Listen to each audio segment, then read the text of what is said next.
அமெரிக்க அதிபர் டிரம்பை கண்டு பிரதமர் மோடி பயந்து விட்டதாக காங்கிரஸ் மக்களவைக் குழு தலைவர் ராகுல் காந்தி கூறியுள்ளார். எக்ஸ் தளத்தில் பதிவிட்டுள்ள அவர், ரஷ்யாவிடமிருந்து இந்தியா எண்ணெய் வாங்காது என டிரம்ப் கூறும் அளவுக்கு நிலை உள்ளது என கூறியுள்ளார்.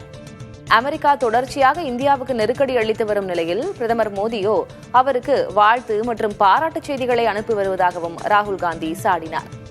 காங்கிரஸ் பொதுச் செயலர் ஜெயராம் ரமேஷ் இட்டுள்ள பதிவில், இந்தியா எடுக்க வேண்டிய முக்கிய முடிவை டிரம்ப் கூறியுள்ளார் என்றும் மோடி அரசு அமெரிக்காவுக்கு பணிந்து விட்டதையே இது காட்டுவதாகவும் பதிவிட்டுள்ளார்.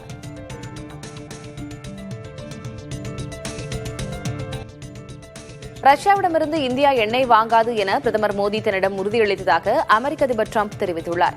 வெள்ளை மாளிகையில் செய்தியாளர்களை சந்தித்த அவர், மோடி தனது நண்பர் என்றும் தங்களுக்குள் ஒரு சிறந்த உறவு இருப்பதாகவும் தெரிவித்தார். மேலும் ரஷ்யாவிடமிருந்து இந்தியா எண்ணெய் வாங்குவதில் தனக்கு மகிழ்ச்சி இல்லை எனவும் எண்ணெய் வாங்க மாட்டோம் என மோடி தனக்கு உறுதியளித்துள்ளதாகவும் கூறினார். இதேபோன்ற காரியத்தை சீனாவையும் செய்ய வைக்க வேண்டும் என டிரம்ப் தெரிவித்துள்ளது சர்வதேச அரசியலில் பேசுபொருளாகியுள்ளது.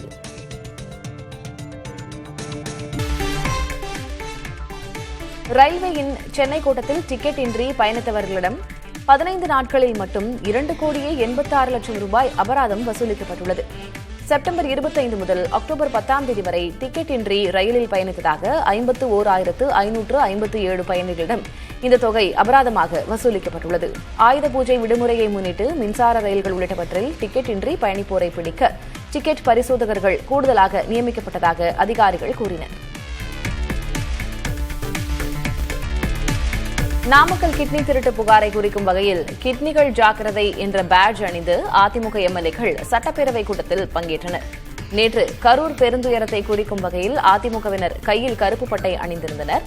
இன்று சட்டை பாக்கெட்டில் கிட்னிகள் ஜாக்கிரதை என்ற பேட்ஜ் அணிந்திருந்தனர்.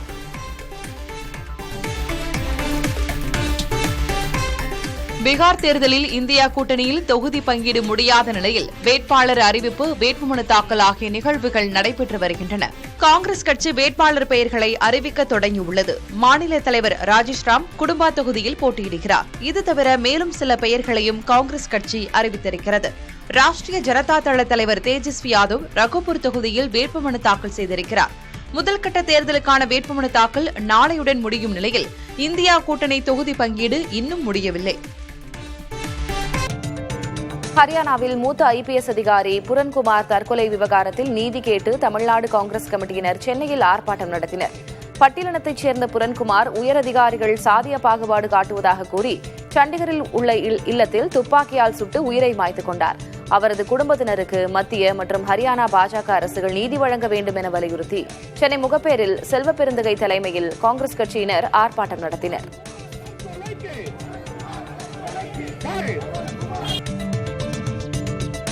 ரயில்வேயின் சென்னை கோட்டத்தில் டிக்கெட் இன்றி பயணித்தவர்களிடம் 15 நாட்களில் மட்டும் 2,86,00,000 ரூபாய் அபராதம் வசூலிக்கப்பட்டுள்ளது. செப்டம்பர் 25 முதல் அக்டோபர் 10 வரை டிக்கெட் இன்றி ரயிலில் பயணித்ததாக 51,557 பயணிகளிடம் இந்த தொகை அபராதமாக வசூலிக்கப்பட்டுள்ளது. ஆயுத பூஜை விடுமுறையை முன்னிட்டு மின்சார ரயில்கள் உள்ளிட்டவற்றில் டிக்கெட் இன்றி பயணிப்போரை பிடிக்க டிக்கெட் பரிசோதகர்கள் கூடுதலாக நியமிக்கப்பட்டதாக அதிகாரிகள் கூறினர்.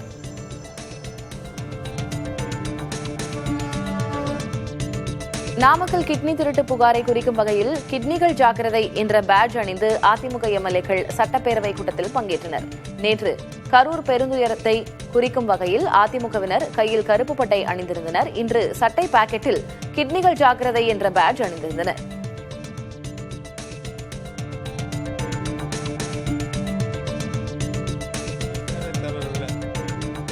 மதுரை அப்பல்லோ மருத்துவமனை பாலம் நவம்பர் மாதமும் கோரிப்பாளையம் பாலம் ஜனவரியிலும் திறக்கப்படும் என சட்டப்பேரவையில் அமைச்சர் ஏவ வேலு தெரிவித்துள்ளார்.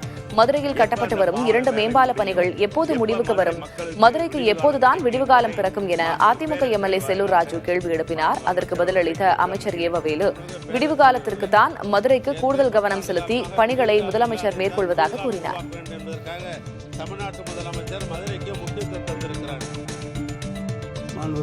தமிழகத்தில் 38 பேரூராட்சிகளில் புதிய பேருந்து நிலையம் கட்டப்பட்டு வருவதாக அமைச்சர் KN நேரு தெரிவித்துள்ளார். சட்டப்பேரவையில் கீழ்பெண்ணாத்தூர் சட்டமன்ற தொகுதியில் பேருந்து நிலையம் விரிவாக்கம் செய்யப்படுமா என துணை சபாநாயகர் பிச்சாண்டி கேள்வி எழுப்பினார். அதற்கு பதில் தந்த நகராட்சி நிர்வாகத்துறை அமைச்சர் KN நேரு, பேருந்து நிலைய விரிவாக்கம் உள்ளிட்ட பணிகளுக்காக நிலம் கையகப்படுத்தப்படுவதில் தாமதம் ஏற்படுவதாக தெரிவித்தார். திட்டங்களை விரைவுபடுத்த 100 ரூபாய் கொடுக்க வேண்டிய இடத்திற்கு 245 ரூபாய் கொடுத்து கூட அரசு கையகப்படுத்துவதாக குறிப்பிட்டார். புதிய பேருந்து நிலையங்களோடு 20 கோடி ரூபாய் மதிப்பில் குடிநீர் திட்டங்கள் நடைபெற்று வருவதாகவும் அமைச்சர் தெரிவித்தார்.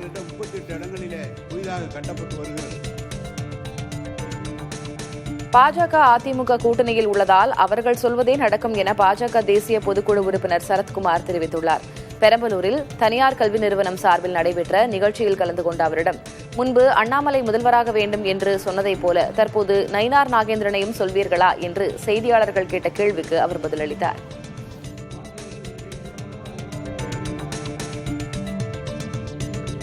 அவர் காரியகர்த்தா இல்லையா, அன்னைக்கு இருந்ததுல அவர் தான் எடுத்து செல்ல போறோம்னு சொல்லும்போது அதை சொன்னோம். அதனால அது ஆகக்கூடாது. நான் இன்னைக்கும் சொல்லலை. Anybody can become the chief minister, anybody can become the prime minister. ஆனால் இப்போ தலைமை எடுக்கின்ற முடிவுக்கு கட்டுப்பட்டு செயல்பட்டு கொண்டிருக்கோம். அவ்வளோதான் நான் சொல்லுவேன். அதுதான் இன்னைக்கு அனைத்து அண்ணா திராவிட முன்னேற்றங்களுக்கு கூட்டணி வச்சு நடந்துட்டு இருக்கு. அவங்க என்ன சொல்லியிருக்காங்க அதுதான் நடக்கும். பெங்களூரில் சாலைகள் மோசமான நிலையில் இருப்பது அங்குள்ள மக்களிடம் கடும் விமர்சனங்களை எழுப்பியுள்ளது. வரி செலுத்துவோர் அமைப்பினர் இணைந்து மாநகராட்சிக்கான வரியை செலுத்த மாட்டோம் என்று தெரிவித்துள்ளனர். இது தவிர பிரபல தொழிலதிபரான கிரண் மஜும்தாரும் பெங்களூரு சாலைகளின் குப்பை கூளம் நிறைந்த அவல நிலை குறித்து தங்கள் வெளிநாட்டு வாடிக்கையாளர்களின் விமர்சனத்தை கூறியதும் பிரச்சினையை தீவிரமாக்கியுள்ளது. இதையடுத்து பெங்களூரு சாலைகளை சீர்படுத்தும் பணிகள் வேகமாக நடைபெற்று வருவதாக துணை முதல்வர் DK சிவக்குமார் கூறியுள்ளார். டெல்லியில் தீபாவளியை ஒட்டி 4 நாட்களுக்கு மட்டும் பசுமை பட்டாசுகளை வெடிக்க உச்சநீதிமன்றம் அனுமதி அளித்துள்ளது. இதைத் தொடர்ந்து கடுமையான புகை எழுந்து சுற்றுச்சூழல் மாசுபாடு அதிகரிக்க இருக்கும் நிலையில் அதை கட்டுப்படுத்த செயற்கை மழை பொழிவிக்கப்பட உள்ளது. தீபாவளிக்கு அடுத்த சில நாட்களில் சிறு விமானத்தின் மூலம் மேகங்களில் சில்வர் அயோடைட் என்ற ரசாயனத்தை தூவி மழை பொழிவிக்கப்படும்.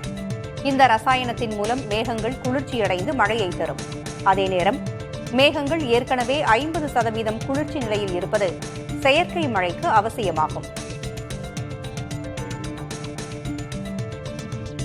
மணிப்பூரில் சுகாதார பணியாளர் ஒருவர் மலைப்பகுதியில் 8 மணி நேரம் நடந்தே சென்று மலை கிராம குழந்தைகளுக்கு போலியோ சொட்டு மருந்து வழங்கி பாராட்டு பெற்று வருகிறார். டமங்லாங் மாவட்டத்தைச் சேர்ந்த 51 வயதான மைத்தினிலியோ பிரிமை என்பவர் முறையான சாலை வசதி இல்லாத மலைப்பகுதியில் போலியோ சொட்டு மருந்து இருக்கும் பெட்டியை முதுகில் சுமந்தபடி கடினமான பயணத்தை மேற்கொண்டுள்ளார். அவரது சேவை மணிப்பூர் ஆளுநர் மாளிகையின் எக்ஸ் பக்கத்தில் சுட்டிக்காட்டப்பட்டு பாராட்டப்பட்டது. தமிழ் பேரரசன் ராஜேந்திர சோழனின் வரலாற்றை உலக அரங்கில் ஒலிக்கச் செய்யும் வகையில் கம்போடியா நாட்டில் வரும் நவம்பர் 21 முதல் 26 வரை அவரது 1000வது ஆண்டு விழா பிரம்மாண்டமாக கொண்டாடப்படுகிறது. கம்போடியாவின் அங்கோர்வாட் பகுதியில் நடைபெறும் இந்த மாநாட்டை அங்கோர் தமிழ்ச்சங்கம் நடத்துகிறது. இதில் தமிழ் அறிஞர்கள், ஆய்வாளர்கள், எழுத்தாளர்கள் உள்ளிட்டோர் பங்கேற்க உள்ளனர். இந்த விழாவுக்கான ஏற்பாடுகள் குறித்து அங்கோர் தமிழ்ச்சங்க தலைவர் ஸ்ரீனிவாச ராவ் மற்றும் துணைத் தலைவர் ஞானசேகரன் ஆகியோர் சென்னையில் விளக்கம் அளித்தனர். விழா தொடர்பாக தமிழ்நாடு முதலமைச்சர் மற்றும் அமைச்சர் தங்கம் தென்னரசு உள்ளிட்டோருக்கு அழைப்பு விடுக்கப்பட்டுள்ளதாகவும் தெரிவித்தனர்.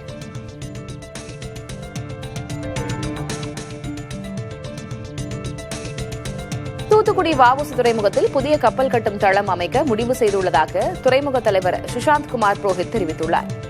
மதுரையில் நடைபெற்ற கடல்சார் விழிப்புணர்வு முகாமில் பேசிய அவர், தூத்துக்குடி விமான நிலையம் அருகே கப்பல் கட்டும் தளம் அமைக்க தமிழக அரசுடன் 30,000 கோடிக்கு புரிந்துணர்வு ஒப்பந்தம் செய்யப்பட்டுள்ளதாக தெரிவித்தார். மேலும் காற்று மாசு வெளியீட்டை குறைத்து கார்பன் நியூட்ரல் என்ற நிலையை தூத்துக்குடி துறைமுகம் எட்டியுள்ளதாகவும் கூறினார்.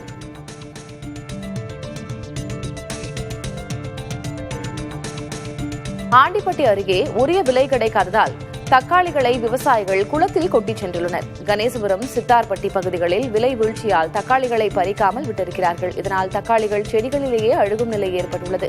மேலும் ஒரு சில விவசாயிகள் வண்டார்குளத்தின் கரைப்பகுதியில் தக்காளியை கொட்டி சென்றிருக்கிறார்கள். தக்காளி கிலோ 8 ரூபாய் வரை மட்டுமே விலை போவதாக கூறியுள்ள விவசாயிகள் அரசு கூடுதல் விலை நிர்ணயம் செய்ய வேண்டும் என கோரிக்கை விடுத்துள்ளனர்.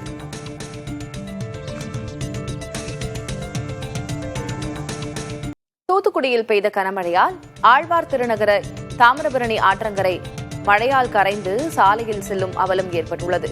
2023ஆம் ஆண்டு கனமழையால் சேதமடைந்த தாமிரபரணி ஆற்றங்கரையை சீரமைக்கும் பணி ஸ்ரீவைகுண்டம் அணைக்கட்டு முதல் ஏரல் வரை 5.5 கோடி ரூபாய் மதிப்பில் 1.5 ஆண்டுகளாக நடந்து முடிந்தது. ஆனால் கடந்த 2 நாட்களாக ஆழ்வார் திருநகரி பகுதியில் பெய்த மழையால் ஆற்றங்கரையில் மண்ணரிப்பு ஏற்பட்டு பெரிய பள்ளங்கள் உருவானது. குறிப்பாக ஆழ்வார் திருநகரி மணல் குண்டு இடையே உள்ள ஆற்றங்கரை கரைந்து மண்ணும் சகதியுமாக சாலைக்கு வருகிறது. இதனால் வாகன ஓட்டிகள் சிரமப்படுகின்றனர். பருவமழை தீவிரமடைந்திருக்கும் நிலையில் கரைகள் மேலும் சேதமடையும் என்ற அச்சத்தில் மக்கள் இருக்கிறார்கள்.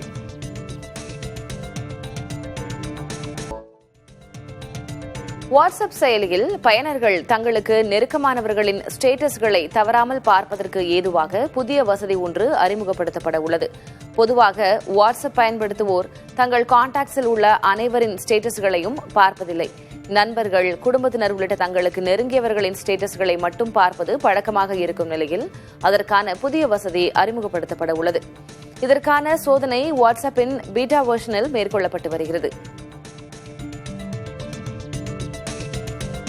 போலி விளம்பரம் செய்து பண மோசடிக்கு பயன்படுத்தப்பட்டு வந்த 1277 சமூக வலைதள கணக்குகளை காவல்துறையினர் முடக்கினர்.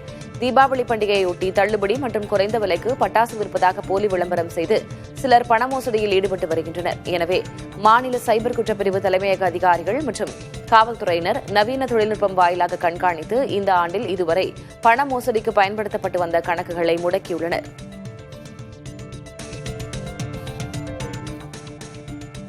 பாலிவுட் நடிகர் ஹிருத்திக் ரோஷனின் தனிப்பட்ட உரிமைகளை பாதுகாக்கும் வகையில் சமூக ஊடகங்கள் மற்றும் இணையத்தில் அவரை பற்றிய ஆட்சேபனைக்குரிய பதிவுகள் மற்றும் தவறான வணிக இணைப்புகளை நீக்க டெல்லி உயர்நீதிமன்றம் இடைக்கால உத்தரவு பிறப்பித்துள்ளது. தனது நற்பெயருக்கு களங்கம் விளைவிக்கும் வகையிலும் தனிப்பட்ட உரிமைகளை மீறும் வகையிலும் AI மூலம் உருவாக்கப்பட்ட படங்கள் பயன்படுத்தப்பட்டிருப்பதாக சுட்டிக்காட்டி அவர் மனு தாக்கல் செய்திருந்தார். ஏற்கனவே ஐஸ்வர்யா ராய், அபிஷேக் பச்சன், நாகார்ஜுனா உள்ளிட்டோரும் இதேபோல நீதிமன்றத்தை நாடியிருந்தனர். சூப்பர் குட் பிலிம்ஸின் 99வது படமாக உருவாகும் மகுடம் திரைப்படத்தை இயக்குவது யார் என்ற சர்ச்சை சலசலப்பை உருவாக்கியுள்ளது. ஈட்டி, ஐங்கரன் திரைப்படங்களை இயக்கிய ரவி அரசு இயக்கத்தில் விஷாலின் 35வது திரைப்படமாக உருவாகுவதாக அறிவிக்கப்பட்டு பணிகள் தொடங்கின. 60 விழுக்காடு படப்பிடிப்பு நிறைவுற்ற நிலையில் ரவி அரசுவை நீக்கிவிட்டு நாயகன் விஷாலை படத்தை இயக்குவதாக தகவல் பரவியது. இதை மறுத்துள்ள ரவி அரசு படத்தை தாம்தான் இயக்குவதாகவும் தீபாவளிக்கு பிறகு 5ஆம் கட்ட படப்பிடிப்பு தொடங்குவதாகவும் விளக்கமளித்திருக்கிறார். பீகாரில் 10 ஆண்டுகளில் பெரிய அளவில் வளர்ச்சி இல்லாதது இரவு நேர செயற்கைக்கோள் படங்களில் தெரியவந்துள்ளது. 2013ஆம் ஆண்டிலும் 2023ஆம் ஆண்டிலும் எடுக்கப்பட்ட செயற்கைக்கோள் படங்களில் பெரிய வேறுபாடு எதுவும் தென்படவில்லை. தலைநகர் பாட்னா உள்ளிட்ட சில இடங்களில் மட்டுமே வளர்ச்சி இருப்பதும் இப்படங்களில் தெரிய வருகிறது. பொருளாதார வளர்ச்சியை மதிப்பிட செயற்கைக்கோள்கள் மூலம் எடுக்கப்படும் இரவு நேர படங்களும் பயன்படுத்தப்படுகின்றன. விளக்கு வெளிச்சம் அதிகரிப்பதை பொறுத்து அங்கு பொருளாதார நடவடிக்கைகள் அளவும் கணிக்கப்படுகிறது.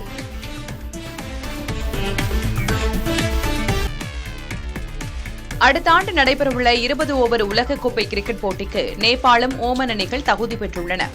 ஆசிய கிழக்கு, ஆசிய பசிபிக் தகுதிச் சுற்றின் சூப்பர் 6 பிரிவில் முதல் 3 இடங்களை உறுதி செய்ததன் மூலம் இவ்விரு அணிகளும் உலகக்கோப்பை போட்டிக்கு முன்னேறியுள்ளன. நேபாளம், ஐக்கிய அரபு எமிரேட்ஸ் மற்றும் கத்தாருக்கு எதிரான தங்களின் சூப்பர் 6 ஆட்டங்களில் கடைசி பந்து வரை சென்று பரபரப்பான வெற்றிகளை பதிவு செய்தது. கத்தாருக்கு எதிராக சுழற்பந்து வீச்சாளர் சந்தீப் லாமிச்சானே 5 விக்கெட்டுகளை வீழ்த்தி அசத்தினார்.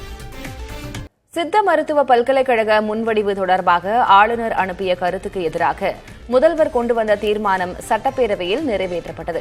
சித்த மருத்துவ பல்கலைக்கழக மசோதாவின் சட்ட முன்வடிவம் சட்டப்பேரவையில் தாக்கல் செய்யப்பட்டது. அது தொடர்பாக பேசிய முதலமைச்சர் மு க ஸ்டாலின், அரசமைப்பு நடைமுறைப்படி செயல்படாமல் ஆளுநர் சட்ட முன்வடிவு மீது சில கருத்துக்களை கூறியிருப்பதாகவும் அது சட்டப்பேரவை விதிகளுக்கு முரணானது என்றும் கூறினார். மேலும் சித்த மருத்துவ பல்கலைக்கழக சட்ட முன்வடிவு தொடர்பாக ஆளுநர் தெரிவித்த கருத்துக்களை சட்டப்பேரவை நிராகரிப்பதாகவும் அவர் அறிவித்தார்.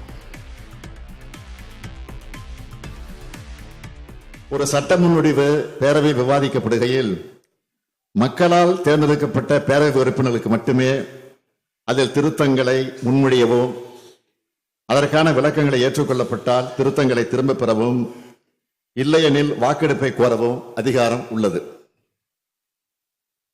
இத்தகைய சட்ட முன்வடிவு பேரவையால் நிறைவேற்றப்படுவதற்கு முன்பு அதன் மீது கருத்துக்களை தெரிவிக்கும் அதிகாரம் மாண்புமிகு ஆளுநர்களுக்கு வழங்கப்படவில்லை. எனவே மாண்புமிகு ஆளுநர்கள் வரப்பெற்றுள்ள செய்தியில் இடம்பெற்றுள்ள கருத்துக்களை இந்த மாமன்றம் ஏற்றுக்கொள்ள இயலாது. கன்சிடரேஷன் என்ற சொல்ல வேண்டிய மாண்புமிகு ஆளுநர் அரசமைப்பு சட்டத்துக்கு புறம்பாக அப்ராப்ரேட் கன்சிடரேஷன் என்று குறிப்பிட்டுள்ளார். இதில் அப்ராப்ரேட் என்னும் வார்த்தைக்கு என்ன பொருள்? பொருத்தமான அல்லது தகுந்த முறையில் ஆய்வு செய்ய வேண்டும் என்று பொருள். இப்பேரவை சட்ட முன்வடிவுகளை பொருத்தமற்ற முறையில் அல்லது தகுந்த முறையில் அல்லாமல் ஆய்வு செய்யும் தோணியில் பொருத்தமான அல்லது தகுந்த என்னும் பொருள்படக்கூடிய வார்த்தையை சேர்த்திருப்பது இந்த பேரவையின் மாண்பை குறைக்கக்கூடிய கருத்து என்பதால் அது ஏற்றுக்கொள்ளத்தக்கதல்ல. சட்டம் இயற்றுவது இப்பேரவைக்கு மட்டுமே உள்ள அதிகாரம். ஆகவே மாண்புமிகு ஆளுநர் அவர்களிடமிருந்து வரப்பெற்றுள்ள அந்த கருத்துக்கள் அடங்கிய செய்தி அவை குறிப்பில் இடம்பெறுவதை மாநில சுயாட்சி நம்பிக்கை கொண்ட எந்த ஒரு உறுப்பினரும் ஏற்றுக்கொள்ள மாட்டார்கள். எனவே 2025 ஆண்டு தமிழ்நாடு சித்த மருத்துவ பல்கலைக்கழக சட்ட முன்வடிவை பேரவையில் ஆய்வு செய்வதற்கு மாண்புமிகு ஆளுநர் அவர் அனுப்பியுள்ள செய்தியில் மெசேஜ் இருக்கக்கூடிய அவரின் கருத்துக்கள் மற்றும் பேரவையின் மாண்பை குறைக்கக்கூடிய அந்த வார்த்தை அடங்கிய பகுதிகளை இப்பேரவை நிராகரிக்கிறது. தமிழ்நாடு கடனில் தத்தளிப்பதாக எதிர்க்கட்சித் தலைவர் கே பழனிசாமி சட்டப்பேரவையில் குற்றஞ்சாட்டி பேசினார். அதற்கு பதிலளித்த நிதியமைச்சர் தங்கம் தென்னரசு கடந்த அதிமுக ஆட்சி காலத்தில் வாங்கிய கடனுக்கு வட்டியாக மட்டும் 1.4 லட்சம் கோடி ரூபாய் செலுத்தி வருகிறோம் என்று கூறினார். இந்த கடனுக்கு மாநில அரசின் நிதி நிர்வாகம் காரணமில்லை என்றும் மத்திய அரசு தமிழ்நாட்டுக்குரிய நிதி பங்கீட்டை வழங்காததே காரணம் என்றார். அந்த நிதியை மத்தியில் கூட்டணியில் இருக்கும் அதிமுகவினர் பெற்று தந்தால் தமிழ்நாட்டின் கடன் சுமை குறைந்துவிடும் என்றும் தங்கம் தென்னரசு வலியுறுத்தினார்.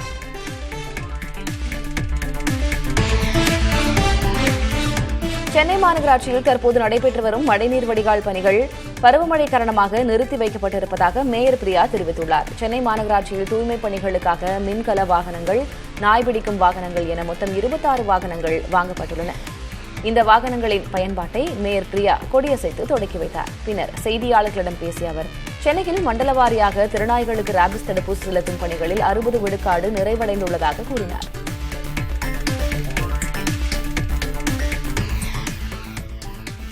மழைநீர் வடிகால் பொறுத்த வரைக்கும் கடந்த 2022லேருந்தே மாநகராட்சி சார்பாக முக்கியமான பணிகளாக இது எடுத்து பணிகள் நடைபெற்று நிறைவேற இருக்கிறது. பிஆர்ஆர் சாலைகளில் பார்த்தீங்கன்னா முக்கியமான பணிகள் எல்லாமே கடந்த ஆண்டே நிறைவேறப்பட்டிருக்குது. இப்போ நடைபெறுகிற பணிகள் எல்லாமே கூடுதலாக மாமன்ற உறுப்பினர்கள் அவங்க வார்டுக்குட்பட்ட பகுதிகளில் கேட்டிருந்த பணிகள் தான் இப்போ நடைபெற்று வருகிறது. இந்த பணிகளுமே நம்ம இப்போ மழை காலங்களுக்காக எந்த அளவுக்கு முடிந்திருக்கோ அந்த பணிகள் வரைக்குமே முடிச்சுட்டு நிறுத்தி வைக்கப்பட்டிருக்கிறது. மீதம் உள்ள பணிகள் எல்லாமே ஜனவரி மாதத்துக்கு மேலே தான் துவங்கப்படும். ரோட் கட் எல்லாமே கூட மழைக்காலம் அப்படின்றதுனால நம்ம மாநகராட்சி சார்பாக இந்த மழை காலங்களில் பொதுமக்களுக்கு இடையூறாக இருக்கக்கூடாதுன்றதுனால ரோட் கட் கூட நம்ம ஸ்டாப் பண்ணியிருக்கோம். தமிழக கேரள எல்லையில் பன்றிக் காய்ச்சல் நோய் தடுப்பு பணிகள் தீவிரப்படுத்தப்பட்டுள்ளன. நீலகிரி மாவட்டம் மசனக்குடி வனப்பகுதியில் காட்டுப் பன்றிகளுக்கும், கேரள மாநிலம் திருச்சூர் மற்றும் கோட்டயம் பகுதிகளில் வளர்ப்பு பன்றிகளுக்கும் நோய் பாதிப்பு உறுதி செய்யப்பட்டுள்ளது. இதன் காரணமாக நீலகிரி மாவட்டம் நாடுகாணி சோதனைச் சாவடியில் கால்நடை பராமரிப்புத் துறையினர் முகாமிட்டுள்ளனர். கேரளாவில் இருந்து வரும் அனைத்து சரக்கு வாகனங்களுக்கும் கிருமி நாசினி தெளிக்கும் பணிகள் தற்போது தீவிரமாக நடைபெற்று வருகின்றன.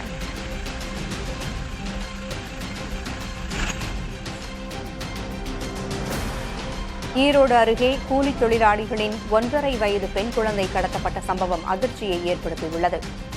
சேலம் கொச்சி நெடுஞ்சாலையில் ஈரோடு அருகே சித்தோட்டில் கோணவாய்க்கால் என்ற இடத்தில் மேம்பாலத்திற்கு கீழே கூலி தொழிலாளர்கள் வசிக்கின்றனர். இதில் ஆந்திராவைச் சேர்ந்த வெங்கடேஷ் கீர்த்தனா தம்பதி தங்களது 5 வயது மகன் மற்றும் 1.5 வயது பெண் குழந்தையுடன் நேற்று இரவு தூங்கியுள்ளனர். காலை எழுந்தபோது கொசுவலை அறுக்கப்பட்டு 1.5 வயது பெண் குழந்தை கடத்தப்பட்டிருந்தது. குழந்தை கடத்தல் குறித்து சித்தோடு காவல்துறையினர் விசாரித்து வருகின்றனர்.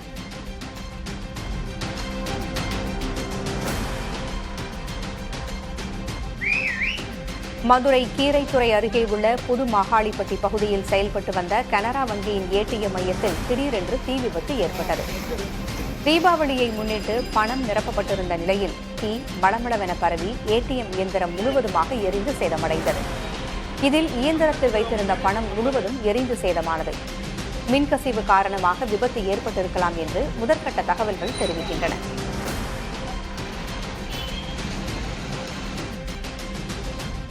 மதுரையில் பெண்ணை தாக்கிய விவகாரத்தில் திமுக பகுதிச் செயலர் மீது பெண் வன்கொடுமை தடுப்புச் சட்டத்தில் வழக்கு பதிவு செய்யப்பட்டுள்ளது.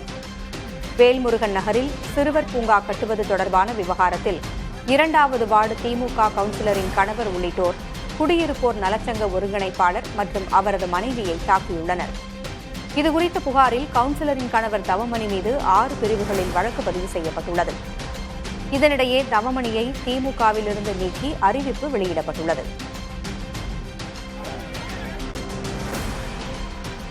லஞ்சம் பெற்ற புகாரில் புதுச்சேரி சைபர் கிரைம் ஆய்வாளர் பணியிடை நீக்கம் செய்யப்பட்டுள்ளார். காமராஜர் சாலையில் போலி சைக்கிள் நிறுவனத்தின் மூலம் பல கோடி ரூபாய் மோசடி செய்ததாக அந்நிறுவனத்தின் தலைமை அதிகாரி நிஷாத் அகமது உட்பட 4 பேர் மீது சைபர் கிரைம் காவல்துறையினர் வழக்கு பதிவு செய்தனர்.